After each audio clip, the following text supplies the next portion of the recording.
Welcome to the FARG Motorpool. This is a slight departure from our normal videos, so I'm not in front of the camera. This time it's more of a presentation looking at my first restoration of a Panhard AML60. Why an AML60? Well, I was quite fascinated with the mark. I'd seen some fantastic period photographs on the net, and I just really felt I needed an armoured car in my life. Therefore, I was alerted to one that was on the Spanish-Portuguese border, and here we have the current owner who sent this photograph through a third party. Got very excited. I decided to take an HGV test, buy a lorry, drive over and bring it back. Why not, indeed? The lorry wasn't a great deal of money, and I think we found out the reason why later. But there we are, with full of optimism, on the ferry from the UK over to Santander. Driving up through Spain, it was a little stressful for me as I hadn't driven the HGV very far, and certainly not in a foreign country, but we arrived in one piece. We loaded the vehicle and there was an enormous stillage of spares. The owner had given up on the restoration a while back, but I was very happy to take that over from him, and he sold me the vehicle for €80, yes, €80, on the assumption or promise by me that I would restore it. So there we are, making my way back, a very happy chap. There's Duncan, who was helping me out. He was able to keep me on the straight and the narrow during the driving to make sure that I was taking all my necessary breaks. And there we are, coming back through Spain. But it was, as I said before, quite a stressful experience, and I was rather sort of shell-shocked by it. But here we go, the old bus is taking us through the plains in the centre of Spain. But unfortunately, the old lorry had a few issues, and she gave up on us at one point, overheating badly, so we had to take a break, book ourselves into a local hotel, and then the next picture I think sums everything up. At the end of that day, I was a little bit dismayed, but never mind. Up again in the morning, fresh water in the radiator, and we made the ferry, getting us back to the UK. Landing in the UK, I had a few people come and have a look at the armoured car, and I think a lot of them were nodding their heads, thinking, my goodness, what have you done here, Baz? It was rolling. We were able to pull it around, but there was no brakes, no engine, no gearbox that was working. So even though I look very happy in that picture, there was a lot of work ahead.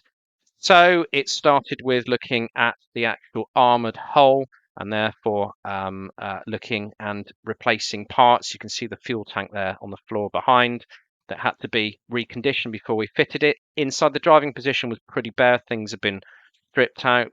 There were lots of pinworm in the wings and in the rear bins.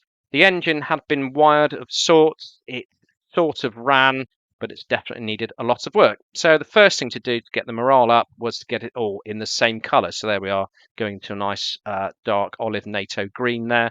The engine, all the parts that came with it were cleaned and placed, and I started working on the turret, getting in a mock 60mm mortar on one side and a pair of mock AA52s, which were actually GPMG steel replicas, getting those into the turret, looking at the rear bins, tidying those up and straightening them out, and there we are, getting the wiring system back inside the driving position so we can get the thing running.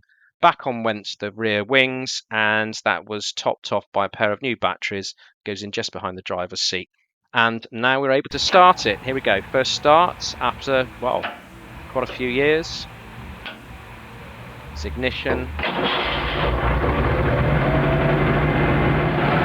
The engine's running now. I'm going to rev it up and just have a listen to this engine. It is quite a beautiful sound to behold.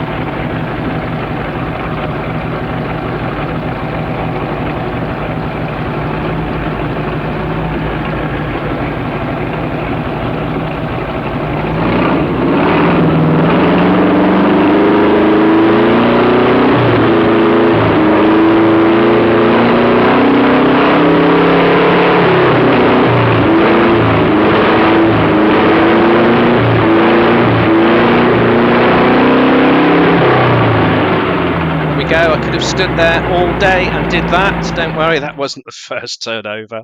Would have wrecked the engine otherwise. It was about the fourth or fifth. So very happy. Engine's in and it's running nicely. So with that increased enthusiasm, it's back to bodywork. It's got those front wings in, put on some mud flaps, and then started looking for the Pioneer tools to go on the front. We were missing the front headlamps, but I managed to get those from a French website called Le Bon Coin. Also, I was able to get some other ancillaries to place on the outside of the vehicle from that. And I had to replace, the dashboard as it wasn't working properly. That was another internet find. And there we go. It's all back in together, ready to rock and roll. We pulled the AML out of the shed into the daylight, and there we are being pulled out by the tractor. And I must say, it was looking pretty good. We were very positive, and so we got ready for the first drive. So these next few pictures are during that first drive exercise. So there we are, everything on it, all the whistles and bells. Would have thought perhaps we would have tried to drive it first before we went to this extent, but there we go. Looking inside the driving position, all looking pretty good. The engine oil was changed. All of the final drive levels were checked. And I got in and started it. And off we went. Into first, looked really good. Went into second. Went to put it into third. And due to a problem with the instruction manual that came with it, which was printed incorrectly, I managed to slam the vehicle directly into reverse when it was doing about 30 miles an hour. So bang. That was the end of the gearbox. The spat it's all over the floor, and the vehicle ended up going back into my storage facility in disgrace. You can see I'd spent a lot of time, I'd spent quite a bit of money on it, and it was just undrivable, which was the whole point of having the vehicle in the first place. So I had to think long and hard about what I did. Parts were very difficult to get hold of, so I decided to take the plunge because I'd seen a vehicle coming up for auction.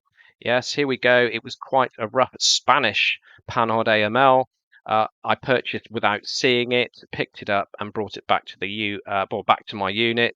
You can see here there really was. I took as much as I could off of it that was of any use, but unfortunately the gearbox in it was also broken. That meant that this particular vehicle you're looking at, I just sprayed up, used it in a couple of shows, and then that was basically sold on. Meanwhile, complete vehicles were coming in from Spain, which was quite frustrating for me because obviously I'd only been over there quite recently. And I was also then sent quite a few photographs by people that knew I was interested in the mark of various Panhard AMLs being destroyed across Europe.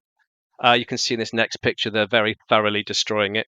But in my inbox, unbelievably, came an email, and a French chap let me know of an army base near where he was based, and in it he had taken a couple of photographs to whet my appetite. There were literally hundreds of these, including a lot of spare parts. So it was my aim to try and get one of these, and therefore the next video in this series will be looking at how I managed to source, bring back and restore a number of Panhard AML60s. Thanks, and see you soon.